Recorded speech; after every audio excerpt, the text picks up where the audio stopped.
बहुत समय पहले की बात है। मगध राज्य में एक युवक रहता था जिसका नाम अर्जुन था। वह बुद्धिमान था, लेकिन उसकी एक आदत उसके जीवन में समस्याएं खड़ी कर रही थी। वह जरूरत से ज्यादा बोलता था। उसे हर बात में अपनी राय देनी होती थी, चाहे वह मांगी गई हो या नहीं। जब लोग बातें कर रहे होते तो वह बीच में टोक देता। जब कोई सलाह देता तो वह उससे भी अधिक बोलने लगता। धीरे धीरे लोगों ने उससे दूरी बनानी शुरू कर दी। दोस्त उससे बचने लगे। परिवार के लोग उसकी बातों को गंभीरता से नहीं लेते थे। कई बार तो ऐसा होता कि वह कुछ कहना चाहता, लेकिन उसकी बातों को लोग अनसुना कर देते। एक दिन जब वह राजा के दरबार में गया तो वहां भी उसकी आदत ने उसे शर्मिंदा कर दिया। दरबार में एक गंभीर चर्चा चल रही थी, लेकिन अर्जुन खुद को रोक नहीं पाया और बिना बुलाए अपनी राय देने लगा।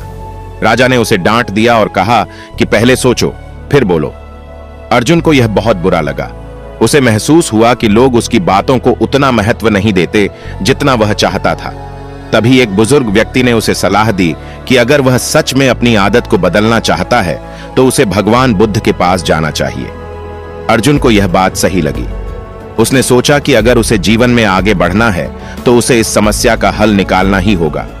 कई दिनों की कठिन यात्रा के बाद वह श्रावस्ती पहुंचा, जहां भगवान बुद्ध अपने शिष्यों को उपदेश दे रहे थे। जब प्रवचन समाप्त हुआ तो अर्जुन बुद्ध के पास पहुंचा और बोला, हे भगवान, मैं अपने जीवन की सबसे बड़ी समस्या का हल चाहता हूं। मैं बहुत ज्यादा बोलता हूं और इस कारण से लोग मुझसे दूर भागते हैं। मैं इसे बदलना चाहता हूं, लेकिन समझ नहीं आता कि कैसे। बुद्ध मुस्कुराए और बोले, पहले तुम यह बताओ कि तुम ज्यादा बोलते क्यों हो। अर्जुन कुछ देर सोचता रहा, फिर बोला, मुझे लगता है कि अगर मैं बोलूंगा नहीं तो लोग मुझे अनदेखा कर देंगे। मेरी मौजूदगी का तब क्या मतलब होगा। बुद्ध उसकी ओर गहराई से देखते हुए बोले, अर्जुन, मैं तुम्हें एक कहानी सुनाता हूं। एक बार एक राजा के पास दो घड़े थे। एक घड़ा पूरा भरा हुआ था और दूसरा आधा खाली था। जब भी उन घड़ों को हिलाया जाता, आधे खाली घड़े से बहुत तेज आवाज आती, जबकि पूरा भरा घड़ा शांत रहता। राजा ने अपने मंत्री से पूछा, ऐसा क्यों होता है। मंत्री ने उत्तर दिया, जो घड़ा जितना खाली होता है वह उतना ही अधिक शोर करता है, और जो घड़ा पूरा भरा होता है वह शांत रहता है। बुद्ध ने अर्जुन की ओर देखा और कहा, मनुष्य भी इसी तरह होते हैं। जो अंदर से खाली होते हैं वे खुद को साबित करने के लिए ज्यादा बोलते हैं, लेकिन जो वास्तव में ज्ञानी होते हैं वे कम बोलते हैं, क्योंकि उनके शब्दों का वजन होता है। अर्जुन को अब अपनी गलती का एहसास होने लगा था। बुद्ध ने अर्जुन को एक अभ्यास दिया। उन्होंने कहा, अगले 7 दिनों तक जब भी तुम्हें कुछ कहने का मन करे, पहले 5 बार गहरी सांस लो और फिर सोचो कि क्या तुम्हारी बात सच में जरूरी है। अगर हां तो कहो, और अगर नहीं तो चुप रहो। अर्जुन ने बुद्ध की बात मानी। पहले दिन उसे बहुत कठिनाई हुई। उसकी आदत थी कि वह बिना सोचे समझे बोल देता, लेकिन अब वह ठहर कर सोचने लगा।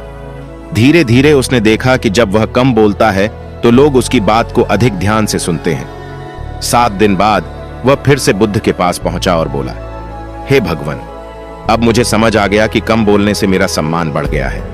पहले मैं केवल ध्यान आकर्षित करने के लिए बोलता था, लेकिन अब जब मैं कुछ कहता हूं तो लोग सच में मेरी बात सुनते हैं। बुद्ध मुस्कुराए और बोले, अर्जुन, मौन एक बहुत बड़ी शक्ति है। जब तुम कम बोलते हो तो तुम अधिक सुनते हो, और जब तुम अधिक सुनते हो तो तुम अधिक सीखते हो। उन्होंने आगे कहा, एक बुद्धिमान व्यक्ति के शब्द सीमित होते हैं, लेकिन उनके प्रभाव असीमित होते हैं। अब अर्जुन पूरी तरह बदल चुका था।